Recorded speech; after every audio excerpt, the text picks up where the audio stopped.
Imagine you're on a cruise in paradise. The ocean breeze, the music, the laughter, then suddenly someone vanishes. No trace, no witnesses, just gone.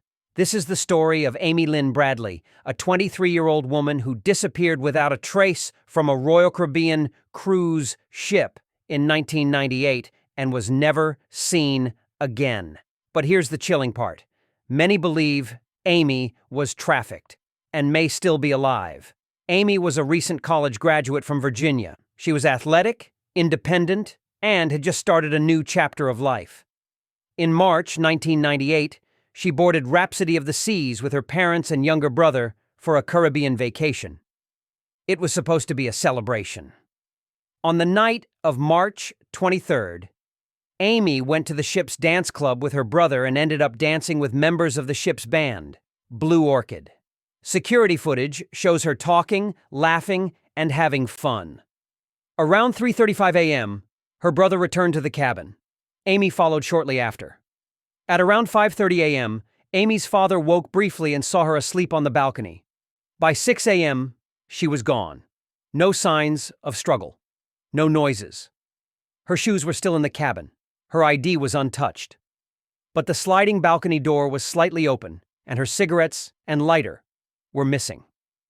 The Bradleys immediately alerted the crew. They begged them to delay disembarkation in Curaçao and to make an announcement. The crew refused. By the time the search started, passengers had already left the ship. The trail was already going cold. The FBI and local Coast Guard were eventually involved. A 4-day ocean search was launched. The ship was scoured. Nothing, not a single clue. No Amy, no belongings, no evidence of foul play. But then came the sightings. A taxi driver in Curaçao said a barefoot woman frantically approached him that same morning, begging for help before being taken away. Later that year, 2 Canadian tourists saw a woman with matching tattoos on the beach, surrounded by 2 aggressive men. In 1999, a U.S. Navy sailor claimed he visited a brothel and met a woman who whispered, "My name is Amy Bradley. Help me." He didn't report it until months later out of fear of punishment for being in the brothel. In 2005, a woman claimed she saw Amy in a department store restroom in Barbados. She approached her and said the name Amy. The woman froze in fear, and 2 men quickly took her away. Then there's the photo. Years after Amy vanished, a disturbing image was emailed anonymously to a website specializing in missing persons. It showed a woman who looked like Amy disoriented on a bed, clearly trafficked. She had similar tattoos. Her face resembled Amy's, but there was no way to confirm it. Amy had several distinctive tattoos: a Tasmanian devil on her shoulder blade, a sun on her lower back, a gecko on her stomach, and a Chinese symbol on her ankle. Her ears were pierced multiple times. These identifying features have kept hope alive, especially as the FBI has offered a $25,000 reward for credible information. The cruise line maintained that there was no evidence of foul play, but the family and many who've studied the case disagree. They believe Amy was watched, followed, and eventually abducted, possibly lured by someone she met on board, possibly with the help of the very staff meant to protect passengers. To this day, the FBI considers the case open.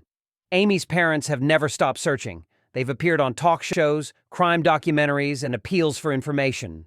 Her mother once said, "You don't stop looking for your child. Ever." In July 2025, Netflix will release a 3-part documentary called Amy Bradley is Missing, with new interviews, unreleased footage, and deeper dives into the trafficking theories. Amy Lynn Bradley's case remains one of the most haunting, unsolved disappearances in modern history. A young woman, smart, strong, and loved, vanished in the middle of the ocean under mysterious circumstances. No evidence, no body, just questions. Was she taken? Is she still alive? Could the cruise line have done more? We may never know the full truth. But for her family, the search continues. If you found this story haunting, subscribe for more unsolved cases, and never forget, Sometimes the safest places are the most dangerous.